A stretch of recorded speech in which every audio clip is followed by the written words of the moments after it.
Hey guys. Hey, how's it going? Welcome back to the Sex Nerd Podcast. I'm Victoria Hartman. I'm Joshua Corum. Hi, Josh. Hi. I really want that title. I need to really get that dissertation done. Yeah. I really do. So I can be like, Dr. Victoria. Dr. Like, Josh. and I'm Josh. It's okay. I'm almost Dr. You're a Corum. PhD C. Yeah, I'm ABD. Oh, you have ABD? Yeah, No, at ABD. my school it was a C. Was it? What's the C stand for? Candidate. Oh, yeah. Yeah. I'm candidate, but Yeah. I'm all but. Which ABD is like, it sounds great. And, But most people don't know ABD. Right, But most- they're going to recognize PhD C. They're like, what's the C for? Because you're a PhD, Yeah. Yeah. But ABD is like, it's almost like a kind of kick in the pants for grad students, for PhD students, right? Because it's like, you did everything but the your dissertation. Like, you're all but dissertation. You're sort of a doctor, but you don't have this paper Yeah. yet. Okay. You didn't do the hardest thing yet. Yeah. You're almost there. Yeah. So, what's been going on with you? I've been going to the gym a lot, as people can see. Hopefully, I'm getting. He's getting trying to get- chesticles. yeah. We had derby season coming up, so I'm like, it's bulking right now. Now in March, I'm gonna kick it over to do a little more Cutting. mobility. Oh, I okay. don't know, cutting. Uh, So would like You it's just gonna be bulk big. and mobility. Bulk and mobility. Okay. I make the joke of being like a brick wall ballerina. Okay. Like I stay put, but then I control around. Yeah, but then maybe we're gonna try for like some strongman stuff later. But Nice. today at the gym was leg day. Yeah. And so, and I lift heavy, and it's great, and it puts pressure on my spine, which is fine. I'm tough, Okay. but I'm like, all right, well, I'm almost 40. Yeah. I'll be 40 in a couple weeks, Okay. so I'm like, well, I need You're to. still youngin'. I know. I need to prevent this from doing damage. So one of the things I used to do to my youth was I had gravity boots. It was like this rig. It wasn't the like gravity boot chair. It was an actual rig that you hook up in your doorway. Okay. And you'd swing up and Yes. latch these boots on Yep. and hang upside down. I remember those. So I bought some new boots Okay. because mine were. I What sold are you them. going to hang from? There's actually a bunch of like apparatuses in the gym. Okay. There's like a bunch of just like steel frames Yeah, you're that gonna are need used for one. pull-ups and things like Okay. that I can get. I found some that were actually really close together that I can actually swing and hook my foot on. Okay. And I actually tie a little rope thing to it so I can pull myself back up Right. to get down. So today, and this is going to sound silly, but it just was indicative of like what happens when you start working out a lot. Is you start eating more protein, your diets change, and like intestinally Yeah. things get a little noisy. Especially with protein in Yeah, the gym. yeah. So I'm upside down. Oh no. I'm like a huge I already know fucking what's hairy going- bat, it's the worst place to be. And I was trying inverted squats. I had already squatted regularly. I was trying to inverted I squats, know what's coming. which is where you pull yourself up like by your legs. So it's not a hamstring, so it's not a core. So you're like hanging there and you like pull yourself up. And like it just happened. whole It just happened. It was so, and of course, like I'm a And you're spectacle. surrounded by pretty ladies. Oh hell yeah! Like, well, there's a lot of attractive women in my gym, and of course, like you're gonna look at the big hairy dude hanging upside down. I weigh 300 pounds, and I'm hanging upside down. Of course, you're gonna pay attention to that because it's ridiculous. And like I went to do one of these reps, and it was so loud. I mean, my protein shake was like, "Hey, how's it going?" And I'm like, "Oh my god!" And like, luckily, I'm upside down, so my face is already red. So I'm not gonna get any more embarrassed. It just, and I know if you go to the gym, Especially when you go to hardcore gyms like yours. Yeah. That's like when I was training for competition back in my 20s, Mhm. because I was a competitive bodybuilder until I hurt my back in an accident. That is just normal. Like, if you're a heavy lifter and you're really training to compete, yeah, the protein farts are just part of the to picture. They They just just is. are. Yeah. Whether you're male or female, doesn't matter. Yeah, Doesn't like matter. if you haven't farted, hey, and I'm a firm, like, it was embarrassing, but it was hilarious. I laughed at it. I was worried about like getting the chuckle sharts. toots. No, like the upside down chuckle toots, where you're like, you're laughing and farting at the same time and being upside down, which would be ridiculous. I was worried about that. So, but then I was like, you know what? I'd be Like- worried about turning back around and having his sharts on your way down. Yeah. And I'm like, you know what? Like, if you go to the gym Yeah. and you haven't done that, you haven't farted at the gym, Right. I don't think you're working hard enough. I really don't. Like, if you have not had that moment, and even where if it's like you stop and you take your headphones off and kind of look around, you're like, all right, make sure this isn't going to be too loud. Like, you can always tell someone who's farting because they'll do that. They'll like pause, maybe take their headphones off, just to like make sure. But if you Like, haven't, get off the treadmill and go to the bathroom. yeah, like if you haven't had that experience, you're not working hard enough That's at the gym. I firmly Yeah. believe it. It's a thing. Yeah. I gotta So say. that happened to me today. Well, thanks for sharing. No, I started on a keto diet like a little over, well, how many days has it been now? About 40 days. Okay. But I haven't been like strict with it because I have a heart condition, so I have to, with the medications I take, I have to be careful with cholesterol and stuff Sure. like that. So I'm not like hardcore, but it's still, I've lost like 8 pounds. And for a month and a half, I'm not complaining about That's that. good. You know, 8 and I pounds was in a only month. trying to lose 15 anyway. Yeah. And I've got a little bit more definition in the arm and stuff because I've been training a little bit heavier and stuff. But I totally, like I said, when I was training for competition, the gym farts are part of the game. They just are. But I haven't had that amusing of a day. Yeah. So That was my day. yeah, no. So I guess in one of our like previous episodes, we were talking about my renovations on my house, right? Yep. So those got done, and the whole purpose of the renovations was so that the house could be sold.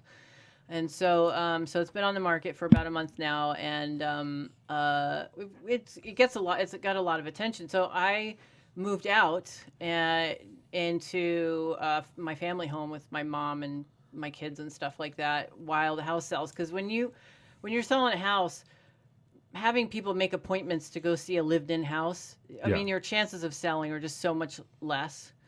So I just thought it was strategic to move to family and, Sure. and so forth. And before I moved, my dog, I had had my cat for like 7 or 8 years, and she was like the queen of the house. Mm-hmm. But since we moved, and she's in a new environment, even though she's adjusted to it, I mean, her and the dog are now like, for all intents and purposes, besties. And Oh.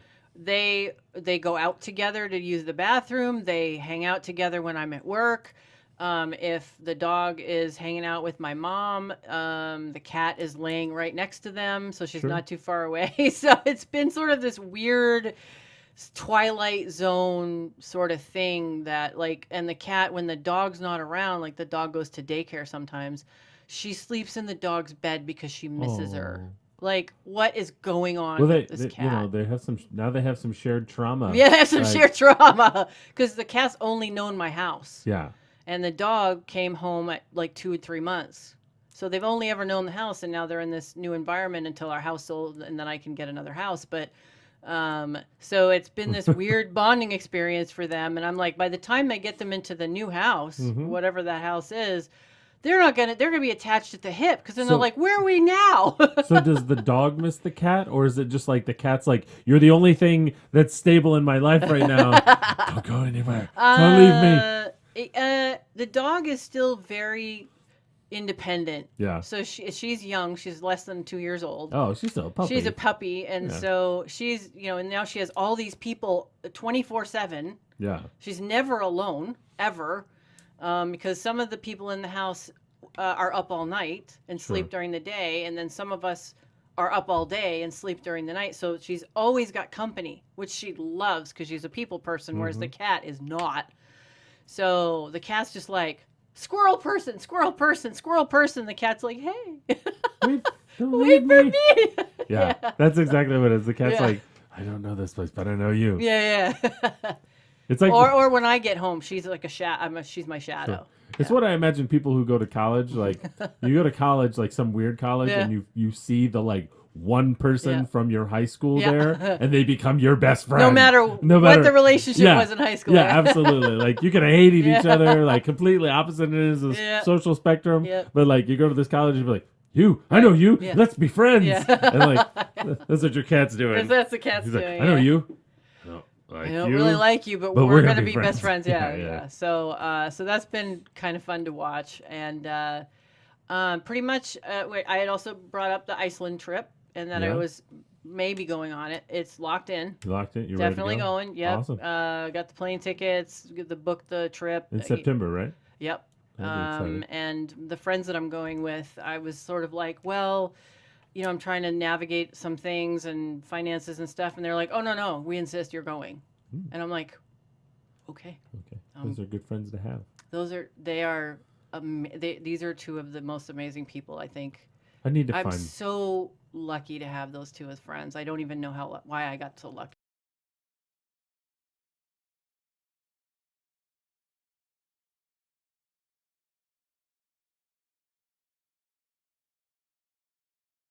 So they're just like, we're doing this. So yeah. And it's cool because it's a science expedition. So I've never actually been on a real science expedition. Sure. And and one of the other great things is I wasn't sure because you have to book the room on the ship for two. Oh. And they would have matched me with someone, and I have some idiosyncrasies that would be a lot easier to navigate with someone I know. You're not. What? Really? Yeah. I'm just kidding. And well, I'm freaking jazzed. So Alex Leyendecker, who did the Sex and Space exhibit here, he's the space researcher Oh, cool. about sex and reproduction, right? We kind of were like talking and everything, and I'm like, dude, like this is kind of a once in a lifetime trip, and I don't think he's going to be training to go up to the ISS now. I think he's going to leave he's like timing out, and I think he's going to go into private industry. So, and he's like locking himself down. He looks like he already has a job lined up and stuff when he gets out of the service. So he's kind of like, I'm going to do it. So he's my bunkmate. Awesome. Yeah. And we have some papers we want to do together. And so we're the two sexologists on this trip that are going to be kind of like researching evolution and sex and reproduction in like Arctic environments. So I can't fucking wait. It's just going to be a nerd paradise for like 2.5 weeks. It's going to be so cold. And we're going to the Phallological Museum to, work on some deals to bring here. So it's like a 2.5 week research work trip, and it's just going to be fucking cool. So that would get annoying. Because you're on a boat. I love being on boats. Right. I like being. Yeah. I grew up on the river, on the Ohio River, which is filthy now, but sorry. Yeah, it is what it is. But we need a real APA back. So we anyway, do. Yeah. But I feel like I would at a certain point just start talking like a pirate the entire time. And then sing that Lonely Island song, I'm on a boat, like as a pirate, like, all the time. Okay. Just so I can not that I'm an annoying person, I don't think anyway. But I would, I just, I couldn't control myself. Like I'd probably start dressing like a pirate. Like I would take pirate costumes. Yeah. See, now they're going to do the polar bear jump at some point, which I am not going to do, but you could jump in your pirate suit. Because this trip is like there's lectures every day, most of the day when we're not on land researching, and like going on like discovery missions and adventure and stuff. So you'd have to wear your pirate costume underneath your like Arctic snowsuit or whatever. Well, you were talking about space, and there's a lot of push now. I guess the new thing is the private industry of space travel. And that's what Alex has been talking about a lot. He's actually going to conferences that are talking about like SpaceX, Elon Musk's thing. Like I would predict like in the next 10 to 20 years, they're going to be making like commercial flights to the space station. Uh, if and I don't want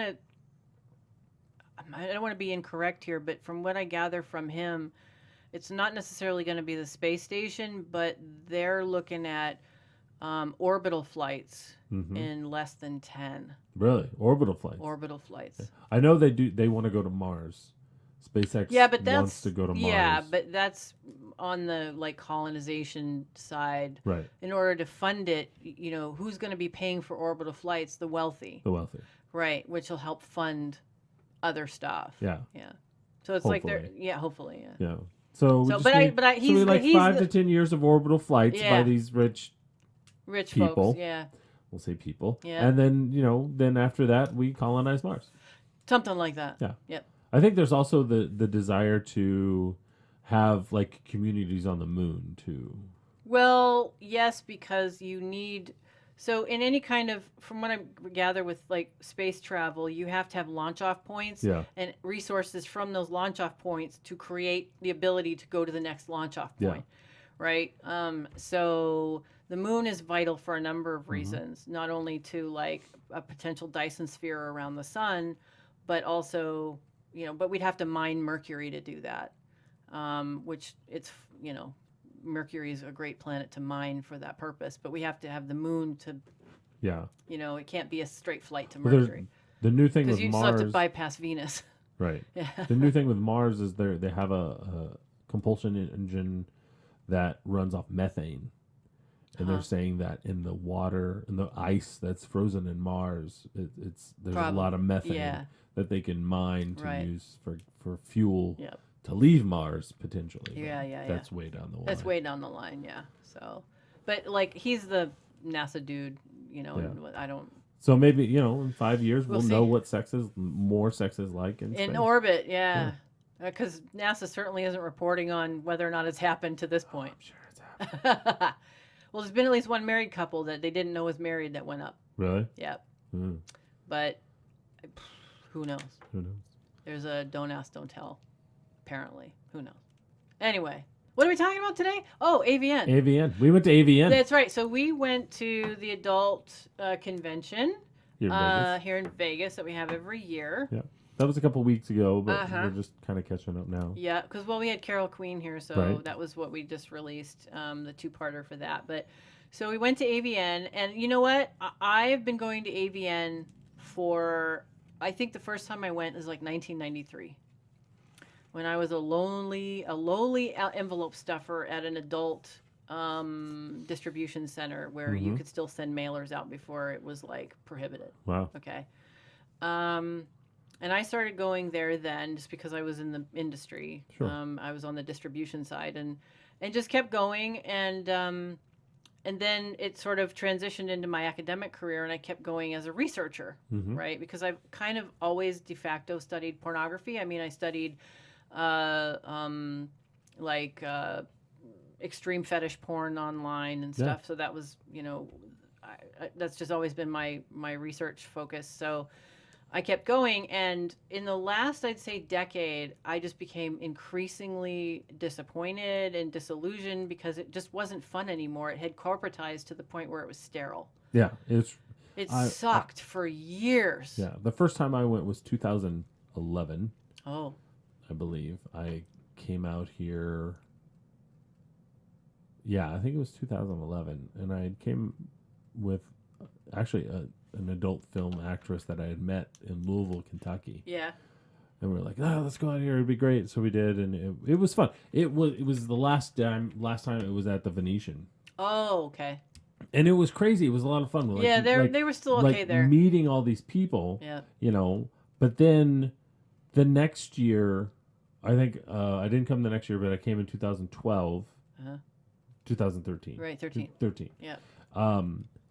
Yeah, it was really like Once it moved to the Hard Rock, it was it so was clinical. Yeah, and like it was so crowded, Yep. and you couldn't walk, Right. and it was just like it wasn't fun. No. And see, now when I was going in the 90s, when it was at the convention center, at the Sands Convention Center, it was still really sort of like old school porn industry where Mhm. it was very free and you had people playing around on the convention floor behind curtains and people were handing each other their room keys and Yeah. this kind of thing.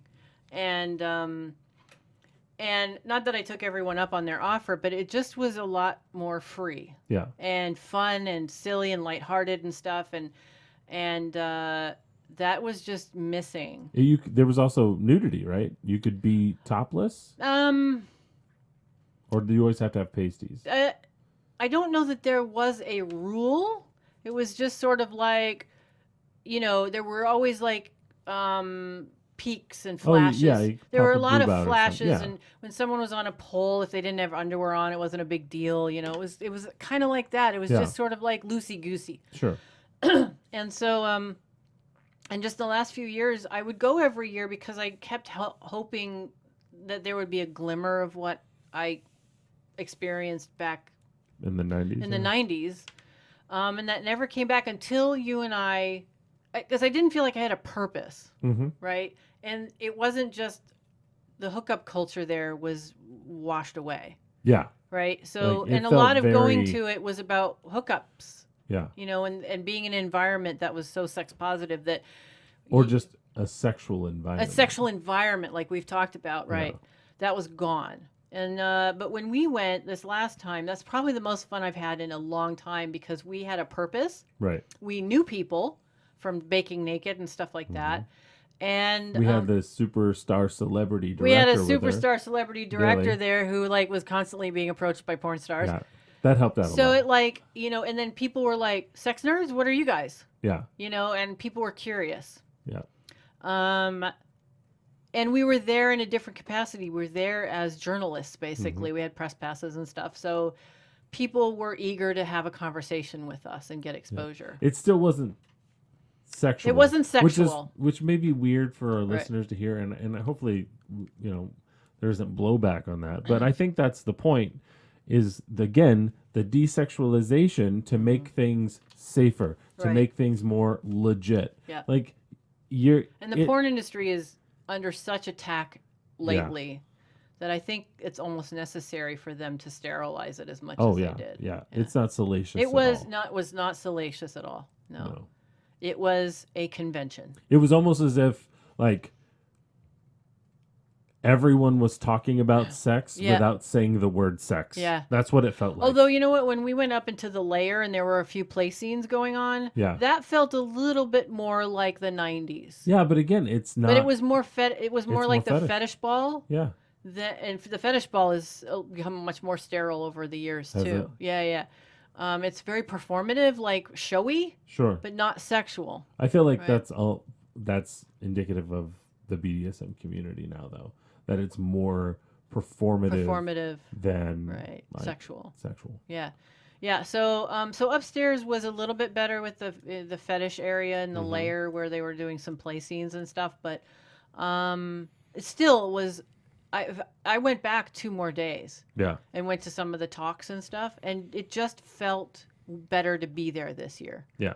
So Like, though we're complaining about it being desexualized, it actually, I had a good time. yeah, I had a good time. It was yeah, like, it was easy yeah, having that purpose, having that something to do. yep, Yeah.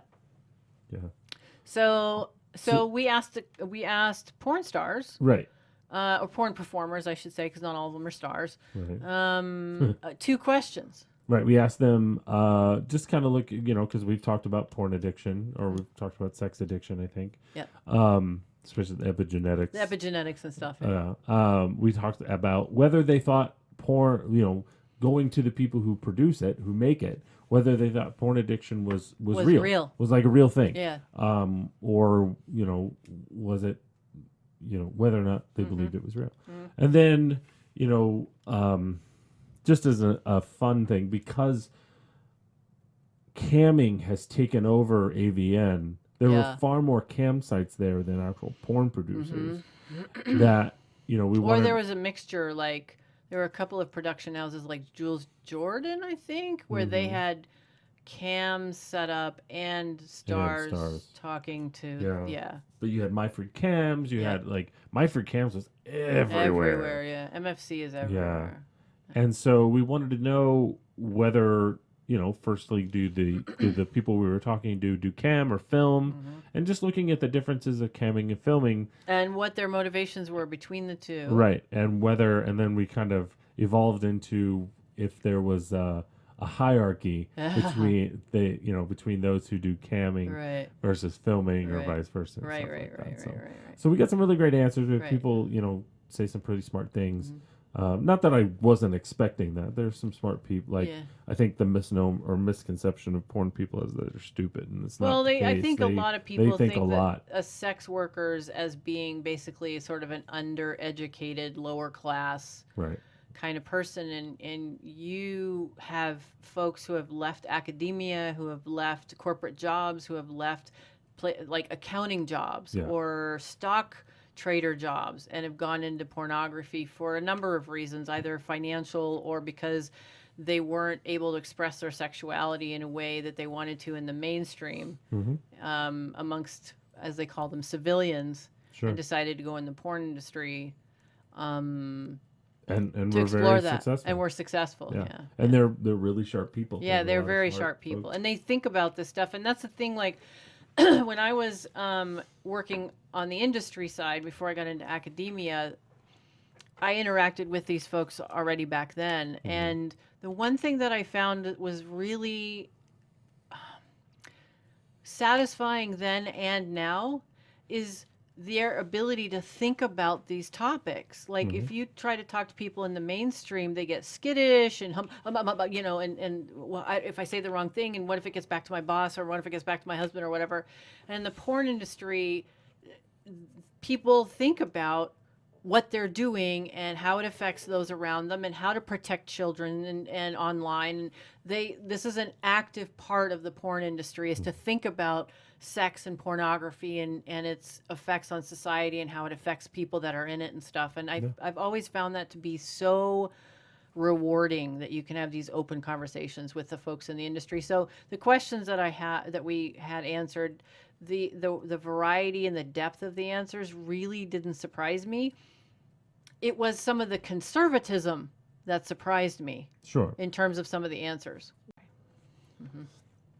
Right. It was really surprising, especially around the porn addiction comment. But I think, we ran into Lynn Camella.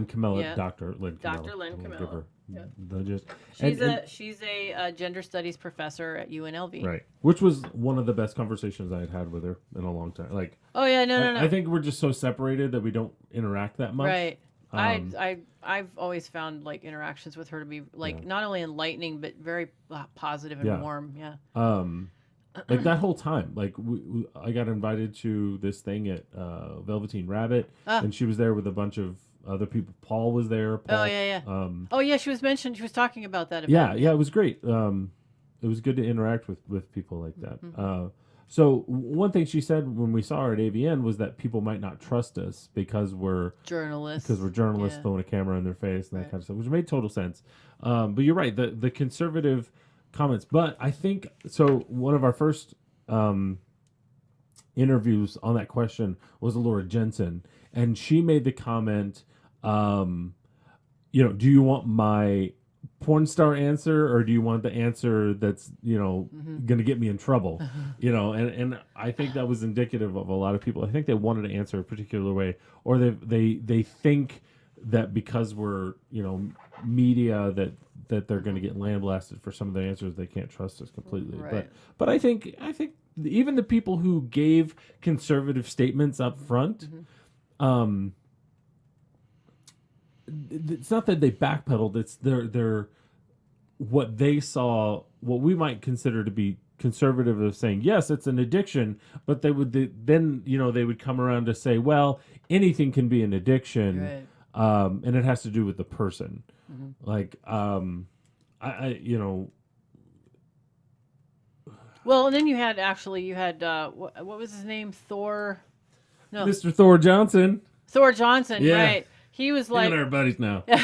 he was basically, well, I hope it's an addiction because it pays my bills, you know. Right. And that actually The was women actually was, had more of a conservative, yeah. like, well, yes, it's a problem and people have a problem and we need to be aware of it. But I don't think I ever heard one of them, and maybe I'm wrong, say, and it's the porn industry's responsibility to address it. Actually, Brittany Andrews talked about Oh, she did. how not so much that we should address it, but she was really adamant about having conversations with children, because she focused a lot on young boys Right. and the addiction of the possible porn addiction in young men, and that maybe the industry should do a little better about regulating the children because of the internet. Okay. And to give credence to the industry, they were at the forefront of censorship, of online censorship in terms of children's accessibility. Oh yeah. Really early on. And I remember inside the industry, they would advocate to one another to get the parental controls and put the coding in their websites to make sure that the parental blockers would work. Yeah. Yep. Well, I feel like, isn't it that the porn industry kind of revolutionized a lot of stuff like that? Like credit cards and things and like tech, streaming. Yeah, it's kind of like the porn industry. I think the only area that I've noticed where they weren't at the forefront was with cryptocurrency. Yeah. They were kind of lagging behind on that. But maybe I could be wrong. That's from an outsider looking in. But it's hard to be the forefront of something that's made up. Okay, yeah. Just kidding. Sorry, crypto people. And they're still trying to like work with banks and stuff. They're incredibly hostile to the industry, but banks and credit cards especially. Right. But in terms of tech, the porn industry is kind of where mainstream industries like PayPal got they sharpened their teeth there and then dumped them. Yes. And that My train. Sorry. Yeah. It won't be as bad as when Carol was doing the interview. But so I want to like emphasize that the porn industry has routinely wanted to self-police. Yes. And are concerned about the welfare of children and accessing the material online. Right. And I think Brittany Andrews was talking about that as well, as because the porn industry has been so self-regulating that this shouldn't be such of a big problem. And a lot of them talked about the individual. Even Brittany Andrews did. Sarah J talked about the individual. And Laura Jensen, did Eva Long. Yeah, they all went to the individual of like, okay, is it, are you susceptible to other addictions? Yeah.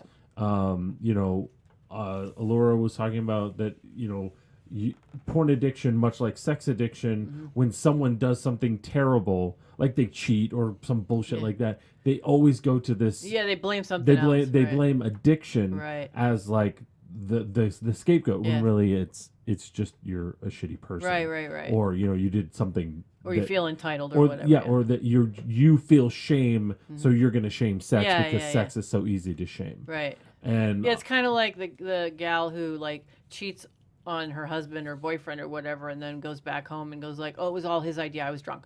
Right. Or it was all his idea. I couldn't control myself. I sort of tripped on the dick. Yeah. I couldn't control myself. I had to log in. Yeah, even though she was in fully control. Right. Yeah.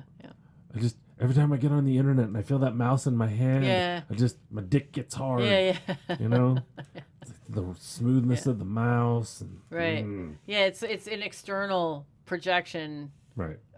Except other than like, okay, it's either fear, shame based, or it's dependent on the religiosity that you grew up with, and you're just scapegoating something instead of taking personal accountability. Not that people don't have issues with it, but it's not the external thing's fault.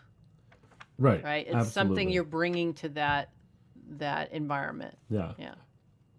Yeah. Because with that, in one breath, some of these people were talking about addiction being the individual people thing, but then in the next breath, just like you said, they're like, I hope there's some element of addiction to it, because that's how I pay my bills. Yeah. you know, Alora was talking about, you know, the people who are most likely to condemn porn, like politicians, are the ones paying her bills, Yeah. you know, but there's still a lot of praise for the industry. I Right. mean, Thor Johnson was talking about how, you know, it does such a service to you to be able to explore things that are taboo, Right. like to experience That's an different interesting sexuality. perspective Yeah. if you think about it, because the porn industry has been proliferating since what, the late 60s, early 70s, and people are still saying this is such a great way for people to explore. Yes. So just tell what that is actually is an indictment of mainstream society and how it treats sex. Oh, yeah. And that the porn industry is still something where people go to explore. Yeah, my You know. first. So I teach a sexuality Yeah. class at UNLV, and the first actual lecture day, I posed the question of why in the hell are we even having this class? Right. Like this should not be a thing Right. at all. Right. Like you should just be exploring on your own Yep. and not give a shit about what someone else is doing. Yep. Because that's really the core of why Right. we have that class. That's right. And I'm like, it's so fucking stupid. It's so dumb to have this like huge industry Yeah. of sexual health people, Yeah. you know, sex therapists and stuff like that. We should. I'm a part of it, and I feel like it's one of the most ridiculous industries we have. Like porn.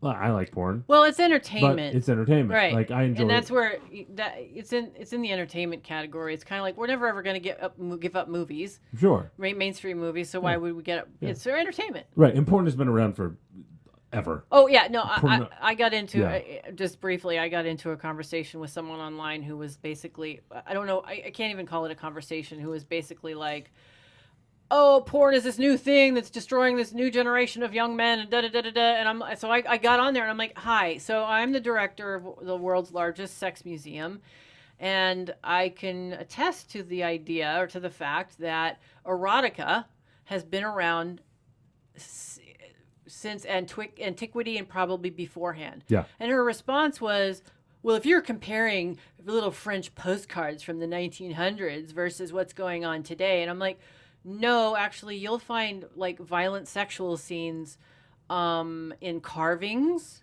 in stonework, dating. There are In churches. in churches, sculptures in churches. yeah, and there was just like, she then like took the header off of my Twitter profile and was like, who has the agenda here? I'll pass. And I'm like, okay.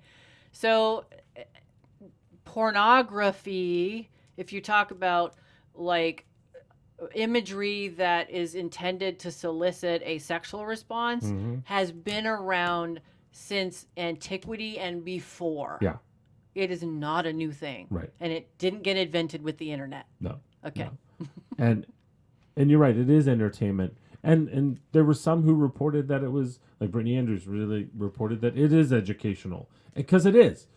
That's not its job, though. It's right. Okay. It's not its job. We it's can like say this, that, but it's like it's this not its job. manifest Yeah. result of the Right. way we treat sex. Right. And like And the how we need for prohibit people from exploring sexuality. Exactly. Yeah, we Exactly. talked about that with Carol, where like being promiscuous is probably one of the best educators, Yeah. right? Yeah. But that is so frowned upon and has so much stigma. Like the people that are promiscuous are filthy, dirty animals. Right. And now the people that look up disease-ridden. porn Right. are addicted or filthy dirty. Exactly. Animals. Or they're addicted filthy dirty. Yeah, animals. exactly. And it's preposterous. It's No, absolutely ridiculous. Right. If you have a problem, it's because you have a problem. Right. And that's going to manifest anywhere. Anywhere. It just happened to, right. Okay. Right. It has nothing to do with the thing itself. No. It has to do with you. Right. Yeah. We're not talking about, chemicals. No. Okay. No. I mean, they wanted to. People want to talk about dopamine. They do, They but want to talk about but these the neuroscience neurochemicals. and the studies that are being done on that, there's it's at best it's inconclusive Yeah. at best, because different receptors are activated in different ways, and Nicole Prouse, who's a neuroscientist who's part of this Your Brain on Porn group that I'm a part of, Yeah. she's the expert here when it comes to neuroscience, and she's doing actual research. We should get her on the show. I know. Yeah.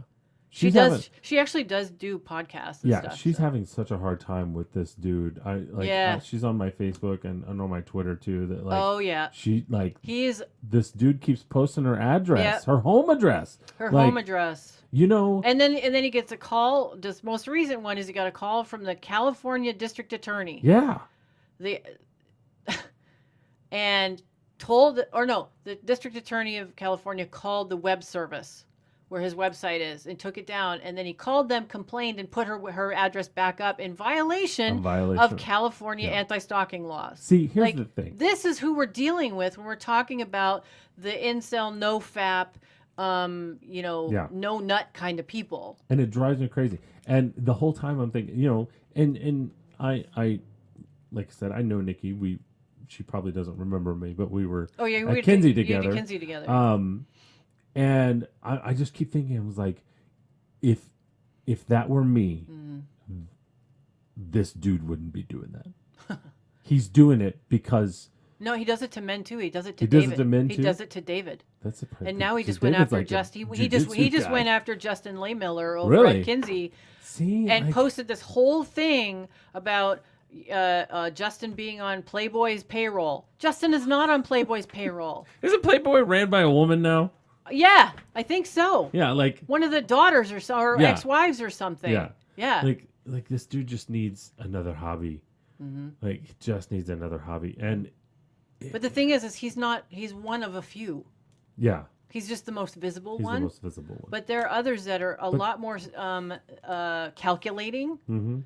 Whereas he's kind of more just like chaotic. Yeah. But there are calculating ones ones too. But that's so dangerous. Like he has to realize what kind of impact that can have. Like he doesn't care. But he feels righteous. Yes, but he would be responsible if anything were to happen to those people. If anything were to happen to Dr. Prowse, like he would be like solely responsible. Yeah. And I just don't think I don't think he cares. He doesn't care. Which is it's vile. It's yeah. So it's trash. Right. And the thing is none of these people actually interact with the people. And that just tells you everything you need to know about them is they refuse to interact with anyone in the industry. Yeah. Because those people are dirty and disgusting and beneath them and are perpetuating sex addiction. And it's like, no. No. No. Yeah. No, they're not. They're performers. Period. Yeah. So... anyway, back to I was most surprised, and I can't say that there wasn't an inauthentic answer. No. And I think that's a reflection of how insidious the idea of sex and porn addiction has permeated into society. Is you even have porn stars who are like, "Yep, it's a thing," or at least it seems like it's a thing, or at least it seems like people are having a thing with it, right? That just and we actually had a conversation. We had an off-camera conversation with someone up in the layer, a gentleman, and we're talking about it, and he went off on a tangent about absolutely sex addiction, and it's this thing, and it has to do with rejection and this whole thing. And I heard more of some of his challenges than I did about sex addiction. And I genuinely felt empathy for him because clearly, he was hurting. But that's how this mythology is permeated into society. Right. This myth of sex addiction and porn addiction. Where and actually Sarah, that it's a thing, not the individual. Right. Yeah. And Sarah J brought up sugar. She was like, sugar is far more damaging. It's far more addictive than sex ever is. But yet, I walked to the supermarket or the gas station to get something sugary. Yeah. Can't walk to the gas station and get a blowjob. No, right. No, you'll go to jail for that. It's just too bad. Yeah. Yeah. Yep. I mean, I don't need to do that. I feel like now, that example right there. I just made a joke about like going to a gas station and getting a blowjob, right? Yeah. Like, and then you talked about it being illegal, and then I felt the need to say, well, I don't actually need a blowjob because, it's like, not that we need a society where you get blowjobs at, not the idiocracy where you're like getting blowjobs at Starbucks, right? But who? But you're raising a good point, and What's her name? Maggie. She's a sex worker that's online. I can't think of her last name right now. She's really prolific, and really writes really well. And she Mm-hmm. talks about the irony, or not even that, more like the systemic oppression against sex workers, about something that should never be criminalized. Right. Like the very idea that sex is criminalized is so bizarre. Mm-hmm. Um, and even I had this thought the other day, and I don't want to go too much off on a tangent, but there's a porn star's name's Wolf Hudson, I think. Really good looking That's dude. a great name. Yeah, he's super hot, and he is bi, and so he performs with both men and women. And he posted something on his feed where he was just with another dude, and he goes, "Oh, here's some more gay stuff." And I'm sitting there, and I'm kind of, and I understand we have like homosexuality and heterosexuality and so forth, but in my head, I started breaking it down and going, why do we have a label for an act between two people that's pleasurable? Because they both have penises. Mm-hmm. Like, why? Why do we have to do that? They were both enjoying themselves. Why can't we just say, oh, this is two people experiencing pleasure together? Yeah. Oh, this is three people experiencing pleasure together. It's a whole thing of like, oh, MMF, and the guy sucks each other's dicks. And I'm like, so what? It's pleasurable. You either want to experience that or you don't. Why do we have to like attach all these labels to it? Yes. It's a sexual organ, and those derive pleasure from being stimulated. So why not? Why isn't it okay for us to stimulate each other if there's consent? What? But like I think there is some shifts to that. So I was watching The Magicians. I read the books years ago. Okay. And I was watching The Magicians. Yeah. And like these three characters, two guys and a woman, Mm-hmm. have this like, I think they were drunk or on drugs or something, and had this threesome. Yeah. And the guys engaged in behavior, and the main character was one of them, and he's straight. Yeah. But he had this sexual encounter. Okay. But the thing is, nobody gave a shit in the show. They did not make that aspect a deal, and it was really interesting. Like the show's, some of the language is like poorly written. Some of the characters are just like, this is stupid. Mm-hmm. But that scene, like he kind of cheated on his girlfriend, and it wasn't a big deal. Right. It was a big deal that he cheated. Yeah. But it wasn't a big deal with a whom. Right. And it was like, it just was. Mm-hmm. It just was. Yeah. And it was great. I was like, wow, this is really like this neat like thing. Like, yeah, he cheated, infidelity. I don't give a shit about that. But like, they didn't make, and it wasn't like, well, are you gay now? Yeah, yeah. Like, it wasn't that question. It was just like, no, we all had a good time. Right.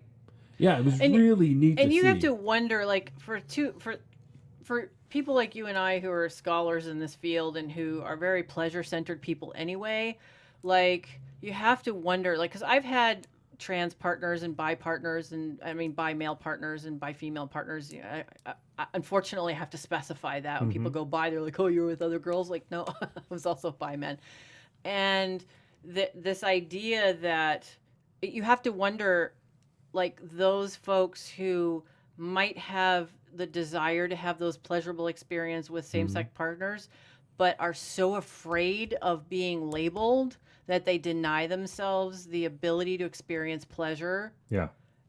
It hurts me. Like, it hurts my heart to think that people restrain themselves from pleasurable experiences because they're afraid of the labels. Yeah. Oh, are you gay, or worse if people use the F word? Yeah. Are you that now because you sucked a dick? And it's like, no. Oh, in my classes, I used to ask that. They're like, it's always women can engage sexually with other women, and they're not even seen as bi. They don't. Like, No, they're just fetishized for it. yeah, it's just like, it's fine. Yeah. But like the moment a dude's mouth touches a penis Or his hand, like, Or his thigh. yeah, like Yeah. you're gay. Or there's even that joke like, it's not gay if it's a three-way, Right. right? If one's in an ass and one's in the pussy, we're not gay. Yeah. It doesn't matter if our shafts are rubbing together. It's not gay. And I'm like, Yeah. And the thing stop is, it. it's not. It's right. Like, and I would show this art. We talk about this article of like straight dudes. We talked about this on the show. No, we did the Bacon Of, Naked show on that. About like Straight for straight. Yeah, straight for straight. Yeah. Of like dudes just want to like jerk off together or like seek out this pleasure with another dude, and it's like it wasn't about the dude being gay. It wasn't about anything like that. It was just like, hey, now we're let's gonna watch some porn and jerk and, off. Yeah, which as looking back at my youth, like we didn't jerk off. We didn't make it at that point, but I remember being in rooms watching porns with other dudes. Like now as an adult, I'm like, well, that's kind of weird because that's my private time now as an adult. So like thinking about watching porn with another dude, I'm like, no, I wouldn't do that. That's what I do by myself. It's like going to the bathroom. What's weird is like I do the same thing. Like porn is private time. Yeah. But not because I feel weird watching porn with a partner. It's because I'm so hyper focused on the partner. I don't have time to be distracted by the porn. Oh yeah. For me, it's a distraction when I'm with someone. Sure. Right. It's not so much that I wouldn't. It's just like, no, I got this here. I don't need that. I say I'm like that, but because I like movies a lot. Oh. And I watch TV probably more than I should. Yeah. If it's on, it's a distraction. Right. Like I want to be focused on my partner, but I'm like, and it really has nothing to do with what's being played. Yeah. It's just that this box of light is flashing at me, and I just have to look at it. I'm like a moth to a flame. Yeah. There just happens to be fucking on it. Fucking on it. Yeah. It's really, really weird. Yeah. Yeah, absolutely. What were we saying? Actually, okay, so we were talking about their attitudes towards addiction. you were talking about too the like this fear of being gay, and stuff like that. Joe Rogan actually has this really funny joke where he talks about like people that are adamantly or like homophobic, adamantly against things like that. Are usually in the closet. It's not. It's like his joke is something like they're secretly afraid that dicks are delicious. Like he says that, and it's like my favorite Joe Rogan joke because it's just like it's so funny that this like fear that dicks are delicious. But they are delicious. Just saying. Gonna call it what it is. All right, so not to get too tangent, we're gonna do it anyway. So like they always make the joke of like lady parts being like a copper penny in orange juice or something like that. Okay, like, I never heard that before. Because it's a little aesthetic or what is the flavor of dick? If you had to like compare it to something. Oh, that's a really good question. I'm sure different. Women are tangy. Yeah, women have a tangy. They're tangy. Right. No matter what woman I've been with, there's always been, or any person with a vulva, it's just there's a tanginess there. Right. Some are more musky and some are less musky. Yeah, there's like a bell curve. There's like a bell curve, yeah, but it's all right? kind of yeah. But are dicks tangy? No, dicks aren't tangy. They are not tangy. It really depends on whether or not there's pubic hair. Because if there's pubic hair, there are like pheromones and like a little bit of sweat mixed in, so there's more of a scent. But mostly skin, and if there's any sort of like ejaculate, Ajax. Ajax. Yeah. What? Unless someone has like I've had. Oh, if there's like pre-cum, it tastes like Ajax. No, pre-cum does not taste like Ajax. Pre-cum is salty. Okay. Most of the time, but ejaculate is either sort of neutral if they have like I've had some partners who ate a lot of like pineapple. Mm-hmm. It was more sort of neutral. It was textured but didn't have like it. But most ejaculate, Ajax. Ajax. Wow. Yeah.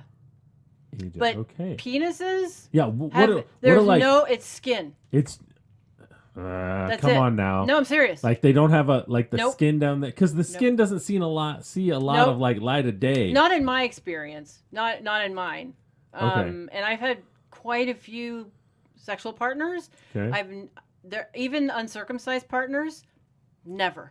It's always been skin and whatever the surrounding hair. Like it could be like shampoo or sweat or whatever, but it's Axe body spray. Yeah. But the penises have always just tasted like skin. So dicks are flavorless. It's not that they're delicious; they're just flavorless. Well, but skin has a taste. Yeah, so it just tastes like skin. It's yummy. It's like kissing. Oh, Oh, god damn it. that's our. Fucking a Ron Jeremy animatronic doll. Yeah. Billy went to the bathroom. He's going to come back out here in a minute, too. Okay, so we Yeah, should probably jump ahead. Yeah. Right, so the other question we asked. So that's why I'm surprised. Like, why don't more men try dick sometime? Because it's pretty yummy, but it's an orientation thing, and I get it. You know, some people just aren't into that. Yeah, like I don't like kimchi. I don't really want to try it. So I'm like, I can look at it Right. and smell it and be like, nah. And I've noticed some of my straight partners or self-identified straight male partners have made out with and either had their dicks, mostly had their dicks sucked. And for them it wasn't about who was sucking their dick, it was that they were getting their dick sucked. Like they could separate themselves enough and to go, no, I'm straight, but this guy wanted to suck my dick, so I let him suck my dick. That's the argument of if you could blow yourself. Okay. You're sucking a dick, but you're also getting your dick sucked. Yeah. So, you know. Anyway. So the other question. The other question was about film versus camming. Yes. You know, and why a particular person in the industry chose one over the other, or if they do both, what do they like about one over the other? Or ultimately, anyone who cammed, like, even if they moved on to film, still liked the same things as camming, and it was about this idea of community, like building this fandom, this community fandom around, you know, you essentially, which is a neat idea. You know, Dollface, the little Asian girl, which was in the interview. Hopefully, you know, you get to see it. We were such different heights that like all you see is my belly, and because she was tiny, so I'm like, down here, and so Kiki the Air too. She was like down here. Yeah, I think that the gals, and that's I did Eva Long's interview. Yeah, and she was right at my boobs, but it wasn't too much of a height difference. But I'm sure next to Allura or next to Rocky, you guys were the same height because those are great. Tall women. Yeah.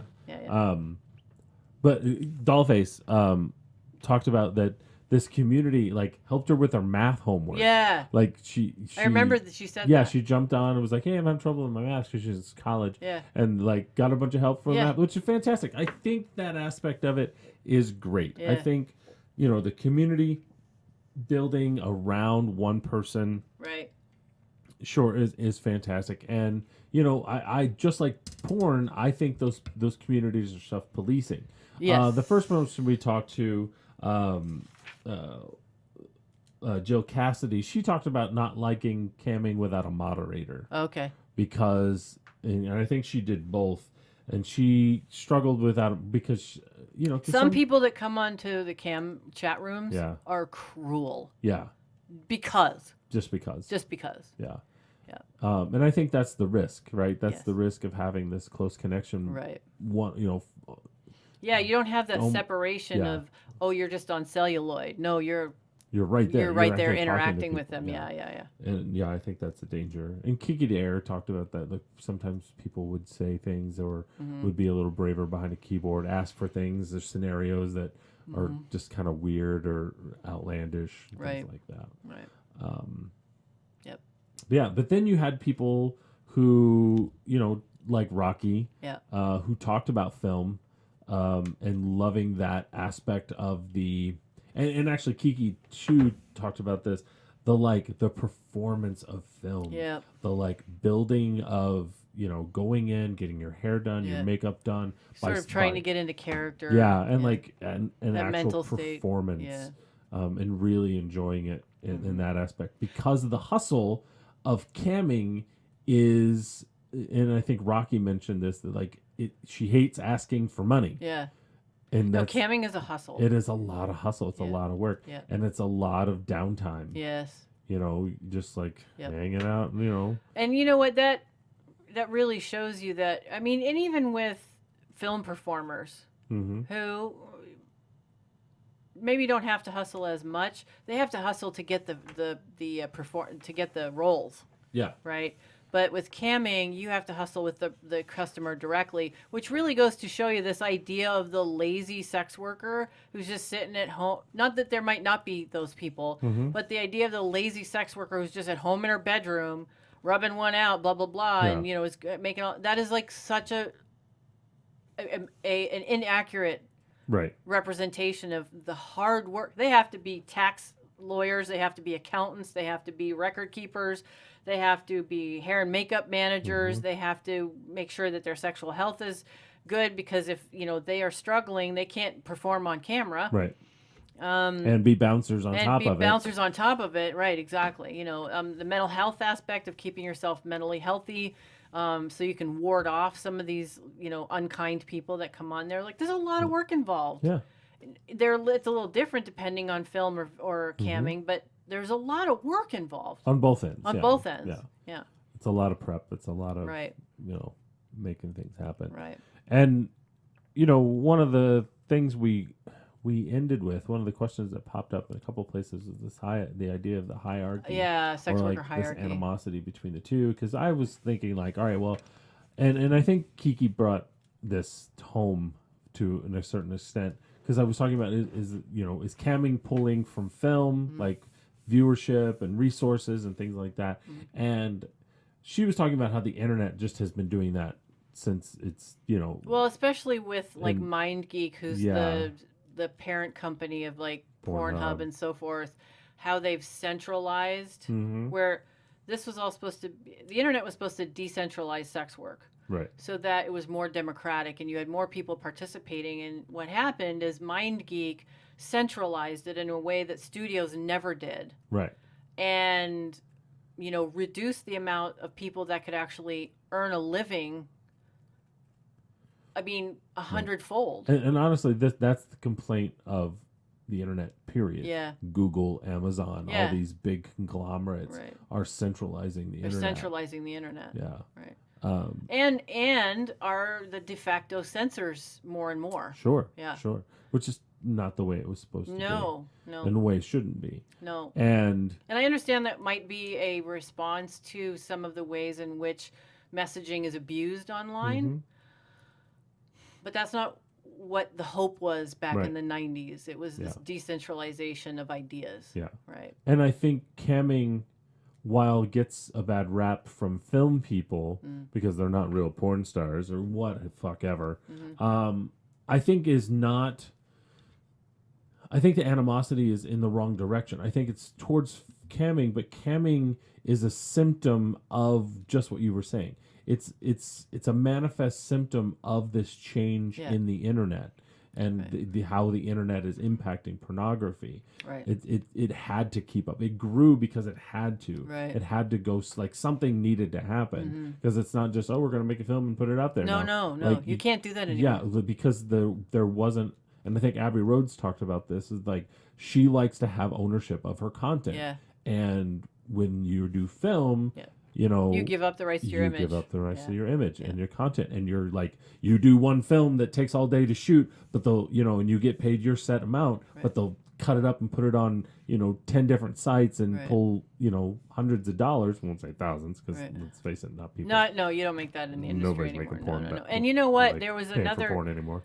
People don't pay for porn, and the other. I saw this just recently on social media about there was some dude that posted something about I should go on to OnlyFans and eat chips in the nude and make $7,500 a week, and a lot of the cam people came on and was like, are you fucking serious right now? Yeah.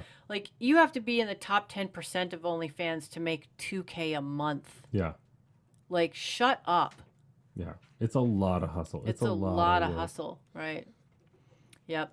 So, there were concerns about a hierarchy and that cam people felt as though they were looked down upon by the film people. Yeah. And that film people had diluted, or that for film people is that cam people had diluted the industry and access to revenue because of its proliferation.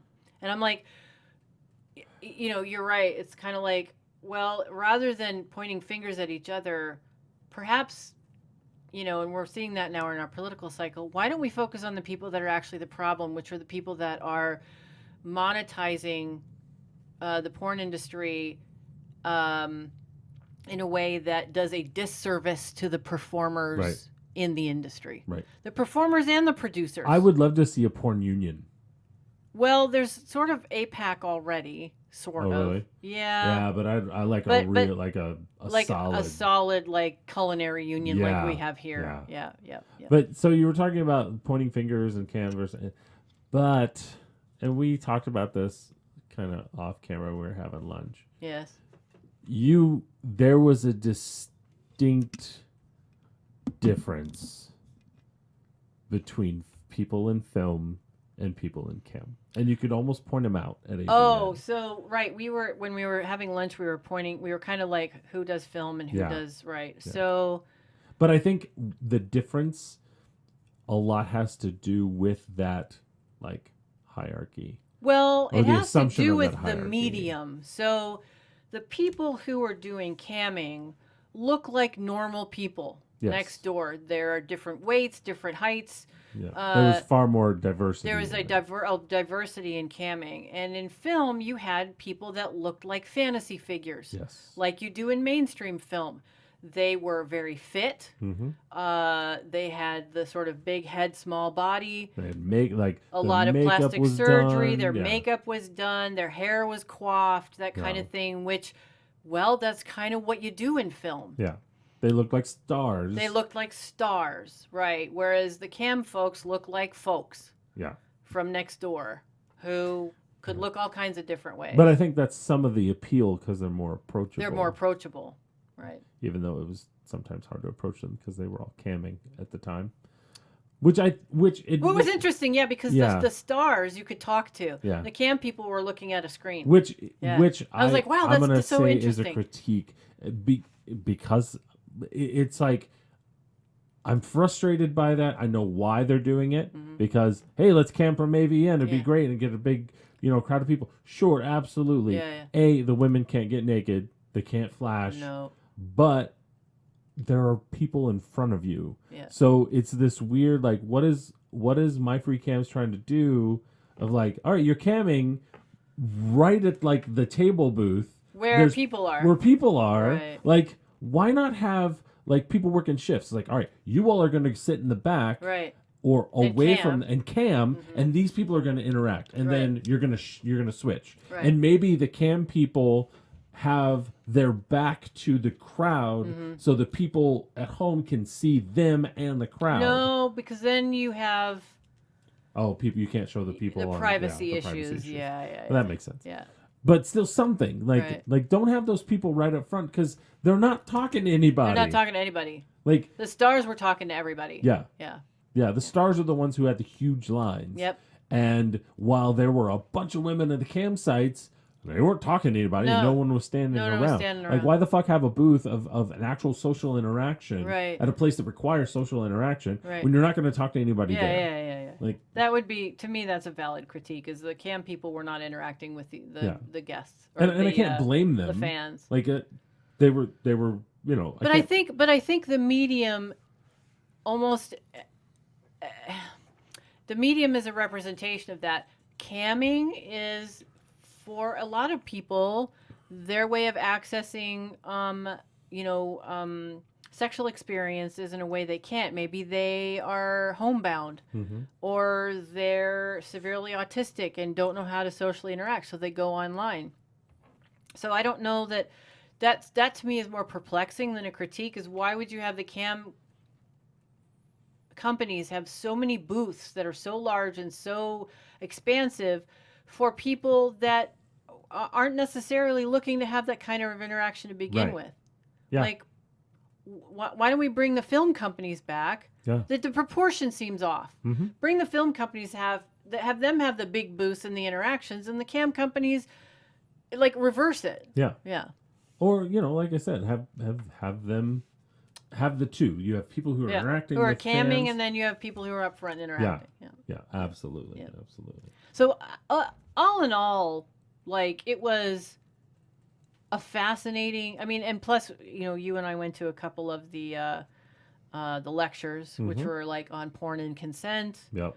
Um, I went to another one. I can't think of it right now off the top of my head, but I went to like 3 of them. And, what's going on legally with 2257 and the AB5 in California and OSHA and stuff in California and whatnot. But overall, like I found AVN this year to be increasingly diverse. Yeah. Um, and I think I would have liked to have seen a little bit more gay representation because right now they have gay VN and AVN. Do they really? Yeah, and I would have liked to have seen a little bit more mingling, but there were still, I think, a reasonable amount of representation of, bi and gay men, especially up in the layer, Mm-hmm. where you had a lot of men playing together. But I really like diversity. I really do still miss the kind of environment that existed in the 90s. It's still rather desexualized. Yeah. But I miss that, but I think that talk, the consent and the industry talk, like really hit home of a lot of the issues. Right. We sat there and listened to them talk about being touched and Yeah. things like that. And yes, that's a problem. Like Yeah. it is a problem, but that sounds like it's more of a lack of consent. right. So they had to sterilize it because people weren't understanding how to navigate it consensually. Right. Right. And I think, but again, it was talked about that it's not everyone. It's like this 0.5%. Yes. This 0.1001%. Yeah, that have kind of ruined it for everyone that else. ruined it. Yeah. But the thing is, and this is, going back to, we have, we have this roller derby convention every year, and it's like 5,000 people internationally. And the majority of people who go know the community of roller derby, Right. and they know who's in it. There's like all flavors of people, probably a higher representation in derby than in your general population. So the like things that happen are rare, or But they always happen. but There's always there's always one, those- maybe one yeah. or two things. But here's the thing: Yeah. statistically speaking, and like going back to this panel too, like you're probably in the most safe environment at that convention Yes. that you will be anywhere Right. else. Right.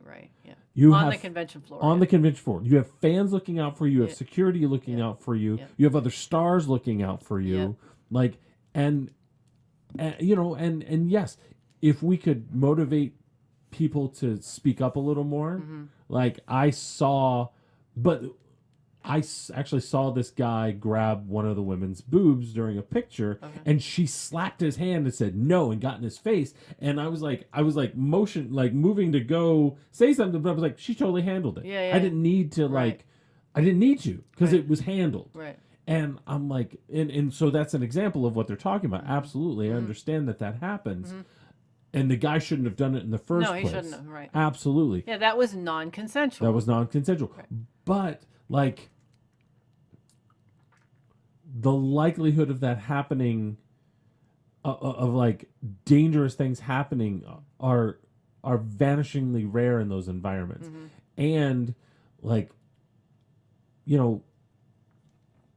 I think 20 years ago, had she slapped his hand and like it would have been like, oh, what the fuck, and blah, would have been a joke. But he shut down, and I believe that the culture of this happening is having an impact. Like Yeah. a culture of consent talk The culture is of having consent, yeah. is having an Yeah, yeah. impact where people are like, oh fuck, like Right. like I think it happens less, and I think whenever it is addressed, people aren't arguing with it. Yeah. Like, Although, admittedly, of all of the AVNs that I went to back in the 90s, I can't remember any woman being punished or mocked for setting a boundary. really, It's just that boundaries were defined differently back then, Mhm. right? But there were instances where someone would get approached, and it would be like, no, don't do that, and it would be fine. right. Just now, I think it's more visible. Well, now I think it's they Yeah. don't want the approach. Right. Like it's not. Oh, that they don't want the approach they to don't want begin the with. approach Okay. to begin with, Right. which Well, we talked about that in a different episode, so we don't want to like rehash that. yeah, Yeah. it's like Well, We talked about that when we were talking about the Debbie Habernick paper and Right. sexology conferences and yeah. right. It's like, yes, I know you don't want it to happen, but Right. like, Right. yeah. We can't when we're navigating sexual spaces, if we sterilize it to the point where it's so completely desexualized that it's not a sexual space anymore, how are we advocating for people's ability to experience pleasure with each other? And that becomes it's complex Or to negotiate. or to negotiate. And that's what we talked about with Carol is we have to allow for mistakes to be made. Yes. Mistakes need to be made. And yes, maybe that guy was just a callous piece of shit who didn't give a fuck about her feelings, or maybe he was just so excited that he thought it was okay and she reprimanded him, right? I wish we could know one from the other, but been able to have those experiences to set boundaries, I think is really important. Yeah, because on one hand you have this woman who like shut this dude down because he grabbed her tit, Yeah. right? And then in the next room, I remember there was this girl giving out hugs and wanting to be groped. Yeah. Like she encouraged it. Well, and that's the thing is we And don't so want to it's like- deny her Right. the ability to invite it because Right. someone else doesn't want it Right. to happen. We Right. have to allow for that kind of diversity Yes. in sexual communication. Mm-hmm. Right. Right, and it's not that we're promoting being groping or No. sexual assault. The That's other not- gal who invited it was consenting to Right. it and communicating that consent. Right.